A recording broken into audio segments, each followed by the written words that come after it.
Periode akhir Orde Baru. Orde Baru berjalan hampir selama 3 dekade, akan tetapi mulai goyah memasuki akhir dekade 1990-an.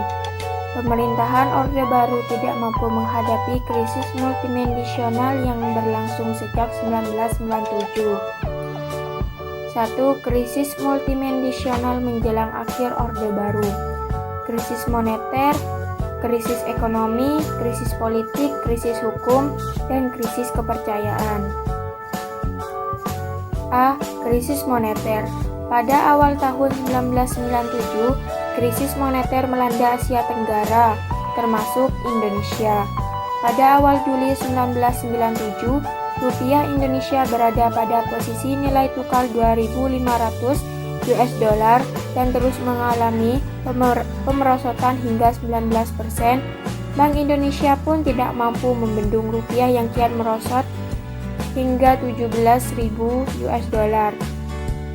Dalam situasi ini, Presiden meminta bantuan kepada IMF. IMF bersedia mengucurkan dana kepada Indonesia dengan syarat Indonesia mencabut bantuan dana untuk subsidi bahan pokok, listrik, BBM, dan menutup 16 bank swasta. Saat krisis memanas, muncul ketegangan-ketegangan masyarakat yang menunjukkan krisis sosial seperti kerusuhan anti-Tionghoa di sejumlah kota karena dianggap mendominasi perekonomian Indonesia, serta kerusuhan dan penjara. B. Krisis ekonomi. Munculnya krisis moneter sejak 1997 berdampak pada perekonomian dan dunia usaha. Sejumlah perusahaan bangkrut sehingga menyebabkan terjadinya pemutusan hubungan kerja besar-besaran. Hal ini mengakibatkan lonjakan ke level yang belum pernah tercapai sejak tahun 1960-an, yaitu sekitar 20 juta atau lebih 20% angkatan kerja. Akibat PHK dan naiknya harga barang dengan cepat, jumlah penduduk di bawah garis kemiskinan mencapai 50% dari total penduduk. C. Krisis politik. Setelah pelaksanaan pemilu 1997, perhatian masyarakat tertuang pada sidang umum MPR pada bulan Maret 1998 yang menetapkan kembali Soeharto sebagai presiden untuk masa jabatan tahun 1998 sampai 2003 dengan B.J. Habibie sebagai wakilnya. Tanggal 10 Maret 1998, pidato pertanggungjawaban Presiden Soeharto diterima oleh MPR. Selanjutnya, pada 12 Maret 1998, Presiden Soeharto kembali dilantik sebagai presiden dan B.J. Habibie sebagai wakilnya. Pada hari yang sama, muncul gerakan mahasiswa dan masyarakat yang menolak pelantikan Soeharto sebagai presiden untuk ke-7 kalinya. Tuntutan mahasiswa dan masyarakat ini dilatar belakangi oleh banyaknya penyimpangan dalam bidang politik sebagai berikut. Demokrasi tidak dilaksanakan sebagai mestinya, banyak anggota DPR atau MPR yang menerapkan sistem nepotisme, orientasi politik pemerintahan Orde Baru lebih condong ke negara barat, terjadinya ketidakadilan dalam bidang hukum. D. Krisis hukum. Pada masa Orde Baru, hukum sering dijadikan alat pembenaran atas kebijakan penguasa, banyak rekayasa dalam proses peradilan. Oleh karena itu, seseorang yang dianggap bersalah dapat bebas dari hukuman dan seseorang yang tidak bersalah masuk penjara. Akibat penyimpangan tersebut, masyarakat menghendaki reformasi dalam bidang hukum untuk meluruskan masalah pada posisi sebenarnya. Krisis kepercayaan. Munculnya krisis kepercayaan disebabkan oleh adanya penyimpangan demokrasi pada masa pemerintahan Orde Baru. Situasi tersebut diperparah dengan banyaknya anggota pemerintahan yang melakukan korupsi, kolusi, dan nepotisme.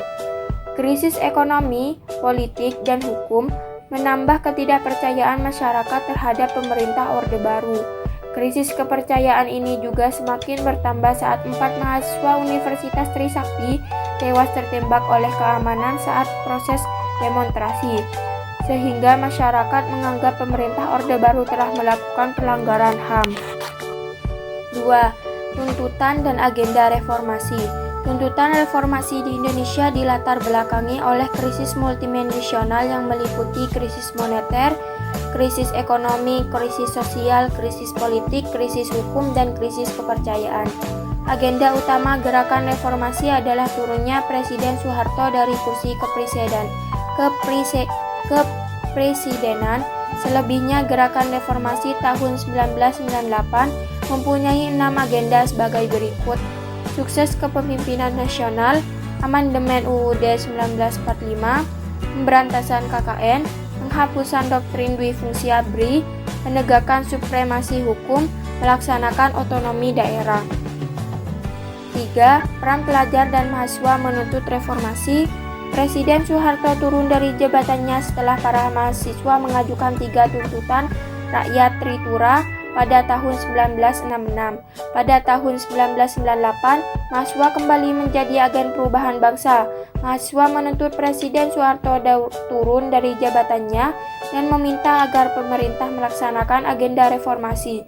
Peran pelajar dan mahasiswa diantaranya sebagai berikut: peran pelajar dan mahasiswa Jakarta, aksi mahasiswa Universitas Indonesia Tragedi Trisakti, peran mahasiswa Yogyakarta, peran mahasiswa Bandung, peran mahasiswa Surakarta, peran mahasiswa Surabaya. 4. Pengunduran diri Presiden Soeharto. Kondisi Indonesia yang tidak terkendali memak Presiden Soeharto mempercepat kepulangannya dari Mesir. Akhirnya pada hari Kamis, tanggal 21 Mei 1998, Presiden Soeharto mengundurkan diri dari jabatannya dan sesuai pasal 8 UUD 1945, B.J. Habibie akan melanjutkan sisa masa pemerintahannya sebagai Presiden Republik Indonesia ketiga periode 1998 sampai 1999. B.J. Habibie, Presiden ketiga Indonesia. Kebijakan politik. 1. Mengganti 5 paket undang-undang dan 3 diantaranya diubah agar lebih demokratis. 2. Kebebasan rakyat dalam menyalurkan aspirasi. 3. Melakukan pencabutan terhadap pemberedelan pers. 4. Jejak mendapat wilayah Timur-Timur. 5. Memberikan abolisi hak kepala negara untuk menghapus hak tuntutan pidana kepada 18 tahanan dan narapidana politik, orang-orang yang pernah mengkritik presiden. 6. Pengurangan jumlah anggota ABRI di MPR dari 75 orang yang menjadi 38 orang. 7. Polri memisahkan dari ABRI menjadi Kepolisian RI. Istilah ABRI berubah menjadi TNI. Kebijakan ekonomi. 1. Merekapitulasi perbankan dan menurunkan inflasi. 2. Merekonstruksi perekonomian nasional. 3. Melikuidasi bank-bank bermasalah. 4. Membentuk Badan Penyihatan Perbankan Nasional. 5. Menaikkan nilai tukar rupiah terhadap dolar Australia hingga di bawah Rp 10.000. 6. Mengesahkan UU Nomor 5 Tahun 1999 tentang larangan praktis monologi atau persaingan tidak sehat, mengesahkan UU Nomor 8 1999 tentang perlindungan konsumen. Abdurrahman Wahid, Presiden keempat Indonesia. Kebijakan politik. 1. Departemen Penerangan dibubarkan dianggap mengganggu kebebasan pers. 2. Departemen Sosial dibubarkan dianggap sebagai sarang korupsi. 3. Menyetujui pengganti nama Irian Jaya menjadi Papua pada akhir Desember 1999. Masyarakat etnis Tionghoa diperbolehkan untuk beribadah dan merayakan Tahun Baru Imlek. 5. Diumumkan nama-nama Menteri Kabinet Persatuan Nasional yang terakibat KKN. 6. Pencabutan peraturan mengenai larangan terhadap KPI dan penyebaran Marxisme-Leninisme. 7. Membekukan MPR dan DPR. Kegiatan ekonomi. Pada masa pemerintahan Gus Dur, kondisi perekonomian Indonesia mulai membaik dibandingkan era sebelumnya. Misalnya, laju pertumbuhan PDB, nilai pasar semua barang dan jasa yang diproduksi negara mulai positif. Laju pertumbuhan ekonomi yang hampir mencapai 5% membuat Indonesia menuju pemulihan perekonomiannya. 1. Untuk mengatasi krisis moneter, dibentuk Dewan Ekonomi Nasional.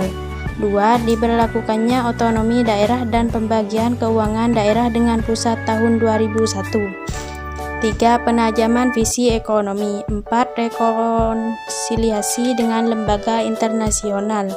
5. Penajaman rekruterasi BUMN, perbankan dan sektor real. 6. Realokasi subsidi. Banyak yang menganggap kebijakan Gus Dur terlalu sering menuai kontroversi hingga mengakibatkan kredibilitas Gus Dur perlahan-lahan menurun. Megawati, Presiden kelima Indonesia. Kebijakan politik.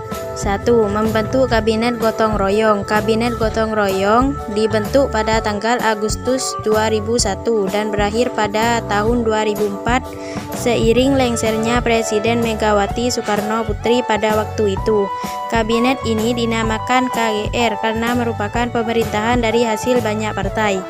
2. Mendirikan Komisi Pemberantasan Korupsi (KPK).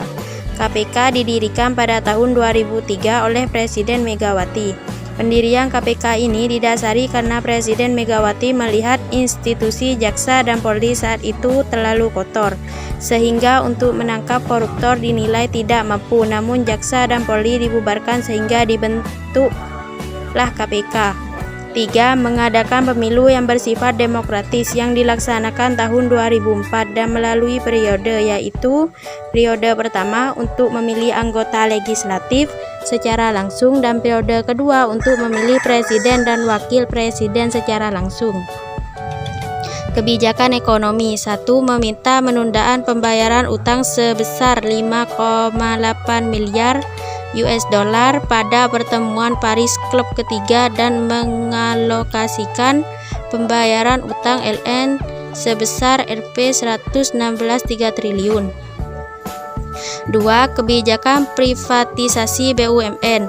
Privatisasi adalah menjual perusahaan negara di dalam periode krisis dengan tujuan melindungi perusahaan negara dari intervensi kekuatan-kekuatan politik dan mengurangi beban negara. Hasil penjualan ini berhasil menaikkan pertumbuhan banyak ekonomi Indonesia menjadi 4,1%, namun kebijakan ini memicu banyak kontroversi karena BUMN yang diprivatisasi dijual ke perusahaan asing. Susilo Bambang Yudhoyono, Presiden ke-6 Indonesia 20 Oktober 2004 sampai 20 Oktober 2014. Kebijakan politik. Periode 1. 1. Penyelesaian berbagai konflik antar kelompok masyarakat di Aceh. Konflik horizontal lainnya seperti di Poso Papua dan daerah lainnya sudah mulai terselesaikan. 2. Penyelesaian masalah batasan. 3. Dukungan Indonesia kepada Palestina dalam konflik dengan Israel. 4. Kunjungan ke luar negeri yang menghasilkan berbagai kesepakatan. 5. Pembentukan kabinet bersatu. 6. Menganut konsep trias politika. 7. Politik pencitraan dan sistem kepartaian. Periode 2. A. Pembentukan Kabinet Indonesia Bersatu. B. Sistem politik berdasarkan kedaulatan rakyat. C. Politik pencitraan. D. Menganut konsep trias politika. E. Sistem kepartaian. F. Politik luar negeri. Kebijakan ekonomi. Periode 1. Kebijakan kontroversi pertama Presiden Yudhoyono adalah menaikkan harga BBM. Kebijakan ini dilatar belakangi oleh naiknya harga minyak dunia. Anggaran subsidi BBM dialihkan ke sektor pendidikan dan kesehatan serta bidang-bidang yang mendukung peningkatan kesejahteraan masyarakat. Kebijakan kontroversial kedua yakni bantuan langsung tunai BLT bagi masyarakat miskin. Kebanyakan BLT tidak sampai ke tangan yang berhak dan pembagiannya menimbulkan berbagai masalah sosial. Kebijakan yang ditempuh untuk meningkatkan pendapatan per kapita adalah mengandalkan pembangunan infrastruktur massal untuk mendorong pertumbuhan ekonomi serta mengundang investor asing dengan janji memperbaiki iklim investasi. Periode 2. A. Pengamanan APBNP 2012. B. Kebijakan untuk peningkatan penerimaan negara. C. Kebijakan gerakan bersama di tingkat nasional untuk penghematan energi secara total. D. Kebijakan penggunaan gas domestik. E. Peningkatan investasi pada setiap tahunnya. Joko Widodo, Presiden ke-7 Indonesia, 20 Oktober 2014 sampai sekarang. Kebijakan dan peristiwa penting. 1. Membentuk Kabinet Kerja. 2. Membentuk Kabinet Indonesia Maju. 3. Program Kartu KIP, KIS, KKS. 4. Menghapus subsidi BBM. 5. Teks amnesti. 6. Pembangunan infrastruktur jalan tol. 7. Mengajak investor dunia untuk menanamkan modal di Indonesia. 8. Menenggelamkan kapal asing yang melakukan illegal fishing. 9. Mengambil alih 51% saham PT Freeport Indonesia. 1. Konflik Papua. 2. Polemik UU KPK dan RKUHP. 3. Demonstrasi mahasiswa. 4. Pandemi COVID-19. Perkembangan iptek di Indonesia. 1. Nurtanio, Industri Dirgantara Nasional.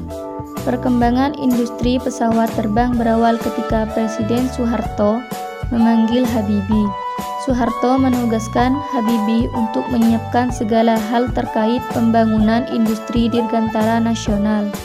Habibie mendirikan Badan Pengkajian dan Penerapan Teknologi.